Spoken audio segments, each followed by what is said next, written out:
I am very sorry, আমি সেদিন আপনার সাথে একটু রুড ব্যবহার করেছিলাম।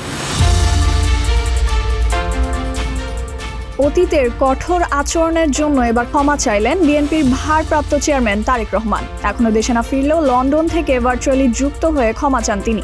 একজন রাজনৈতিক দলের শীর্ষ নেতা হয়েও তারেক রহমানের এই ক্ষমা চাওয়াকে ইতিবাচক হিসেবে দেখছেন জনগণ। আমি অনেকদিন চেষ্টা করেছি আপনাকে রিচ করার জন্য, একটু এক্সপ্রেস মাই অ্যাপোলজি।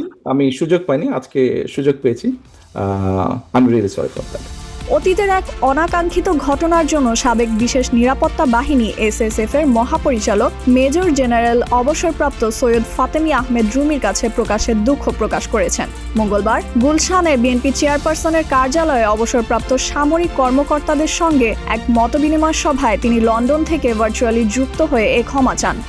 সভায় তারেক বলেন, পুরান ঢাকা থেকে আমিনবাজার পর্যন্ত এক মিছিলে ভিড়ের মধ্যে রুমি তাকে কিছু বলেছিলেন, আর তিনি সেদিন রূঢ় প্রতিক্রিয়া দেখিয়েছিলেন। দীর্ঘদিন ধরে ব্যক্তিগতভাবে ক্ষমা চাইতে চাইলেও যোগাযোগের সুযোগ পাননি বলে জানান তিনি। প্রকাশ্যে ক্ষমা চেয়ে তারেক বলেন, I am really sorry for that. তারেকের বক্তব্যে সভাস্থলে উপস্থিত অবসরপ্রাপ্ত কর্মকর্তারা করতালি দেন। জবাবে মেজর জেনারেল অবসরপ্রাপ্ত রুমি বলেন, আই উইল রিমেম্বার ইট। আপনার কাছে কৃতজ্ঞ থাকবো, আপনি যেটা বলেছেন। Thank you very much, I remember it. Thank you.